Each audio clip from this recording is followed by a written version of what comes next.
Shalom saudara, bersyukur untuk satu hari lagi yang Tuhan berikan di minggu yang baru ini, yang Tuhan sediakan untuk kita. Kita sudah berada di akhir bulan Mei ini. Bagaimana dengan perjalanan kehidupan kita sepanjang bulan Mei ini?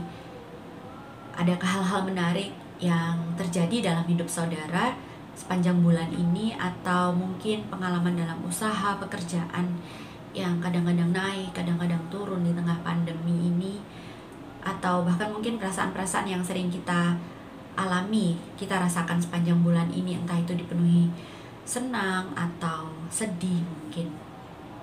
Saudara, tidak peduli perasaan atau apapun pengalaman yang saudara alami, hidup kita tetap baik adanya. Mengapa demikian? Saya percaya bahwa hidup kita akan tetap baik karena satu hal, saudara. Tidak akan ada hal apapun itu yang dapat memisahkan kita dari kasih Allah di dalam Yesus Kristus Tuhan kita.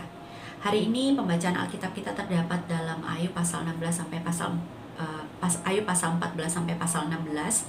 Namun dalam perenungan firman Tuhan kita pagi ini saya ambil dalam kitab Ayub pasal 16 dengan judul renungan kita adalah hidup yang tetap baik. Memang jika kita melihat kehidupan Ayub, mungkin kita akan berpikir betapa buruknya hidup ini. Kita bisa lihat tampaknya Ayub perlahan-lahan mulai menyerah pada penganiayaan hebat yang ia alami, yang Tuhan izinkan terjadi atas Ayub. Dalam awal-awal pasal 16 ini, Ayub mengungkapkan kekecewaannya. Di tengah pergumulan yang Ayub alami, Ayub tidak terlalu memperhatikan apa yang dikatakan oleh sahabatnya. Lalu di bagian selanjutnya juga Ayub tampak mengutarakan isi hatinya, dan kadang-kadang ia mengarahkan ucapan-ucapannya itu kepada Allah. Di ayatnya yang ke-18, dalam kelemahannya bahkan rasanya seolah-olah tidak ada yang menolong Ayub, tapi di sini di ayat ke-18 ini Ayub masih berharap akan kuasa Allah, dan Ayub berdoa kepada Allah dengan mencucurkan air mata agar Allah berkenan memutuskan perkara antara manusia dengan Allah dan antara manusia dengan sesamanya di ayatnya yang ke-21. Satu hal yang bisa kita teladani dari Ayub adalah imannya.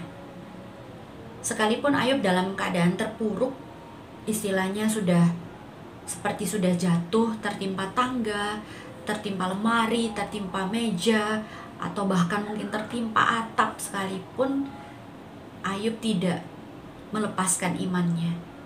Ayub tahu bahwa Ayub punya Bapa di surga yang sempurna dan maha pengasih. Ayub juga merasa Allah Bapa di surga masih mengawasinya dengan perhatian yang tak terbatas. Makanya Ayub sampai akhir ayat pasal 16 ini, Ayub pun masih tetap berharap kepada Allah. Pertanyaannya, lalu bagaimana dengan kita? Ketika masalah datang, tantangan mungkin silih berganti menghadang kita, atau sakit penyakit menimpa kita, atau mungkin kita kehilangan orang-orang yang kita kasihi sehingga kita merasa hidup ini tidak ada gunanya lagi. Bahkan mungkin di satu titik kita menganggap hidup saya ini buruk, tidak ada hal yang baik sama sekali dalam hidup saya, atau bahkan kita menganggap Tuhan tidak ada dalam hidup saya untuk menolong saya. Ya, apapun yang saudara dan saya alami, tetaplah berharap kepada Bapa di surga yang penuh kasih memperhatikan kita. Percayalah, hidup kita tetap baik adanya, bahkan dengan berbagai hal yang kita alami.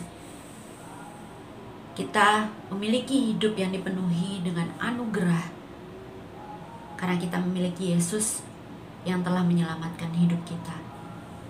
Saya secara pribadi ketika mengalami hal-hal yang sulit, seringkali muncul di titik-titik akhir ketika saya hampir putus asa, menyerah.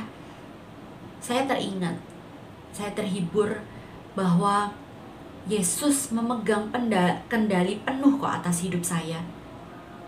Dan seketika itu juga saya seperti mendapat insight, ya, ting!